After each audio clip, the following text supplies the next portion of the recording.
So let's start by you telling us about your journey that led you to the Reform movement.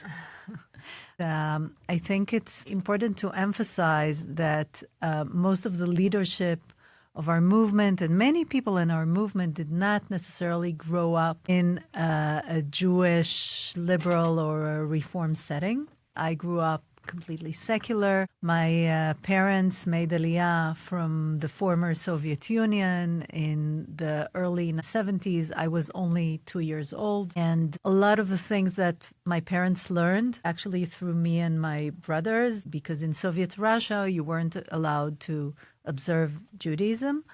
And this was the case until my early 20s. I started working for a Jewish organization that was conducting mifgashim, encounters between Jews from the diaspora and Jews from Israel, mostly youth. And I was asked one summer to conduct a mifgash between the North American Reform Youth Movement and Israeli youth. So the first time that I ever met Reform Jews was through those young people. My supervisor, my Israeli supervisor, asked me to be polite when the Americans come and to greet the rabbi. And of course, I was looking to greet the rabbi, but I couldn't recognize him. Because you had in mind an Orthodox Exactly. rabbi with a beard. with a beard and long pants and, like tzitzit and like long sleeves, everything. And then comes this really nice young guy with wearing Bermuda shorts and Tiva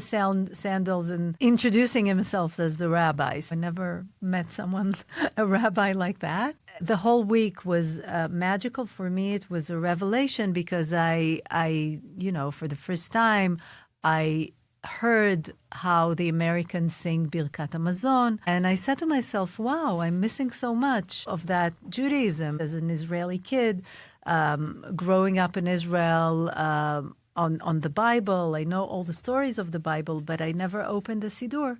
I didn't know how to pray. And suddenly I see these Americans knowing how to pray, and us Israelis were looking at them. So I started a journey of discovery. A year later, we wanted to get married, and I didn't want to get married through the Israeli rabbinical Orthodox establishment. And I didn't know that Reform Judaism then existed in Israel. So actually the DJ that we hired to do the music for our wedding, she revealed the big secret to us. And she said, there's a nice Reform rabbi in Tel Aviv. So we scheduled a meeting with Rabbi Meir Azari, and Meir said to us, well, I'm happy to perform your chuppah, but before I perform your chuppah, in order for you to be recognized as a married couple in the state of Israel, you have to go elsewhere, outside of Israel. Abroad, to marry abroad.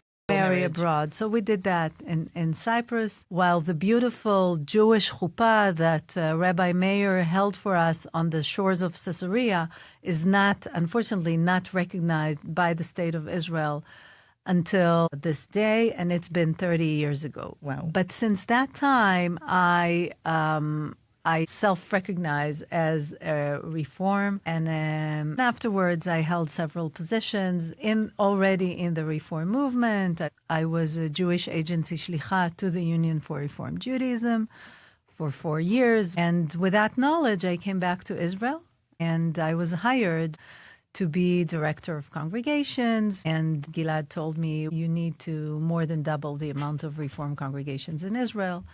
My second day on the job, I was scared. I said to him, how do you do that? And Gilad said, well, you just don't say no to Israelis who want to start a congregation. And you did it. And when I did it, we did it actually with the help of many wonderful leaders and rabbis that were there to initiate these congregations.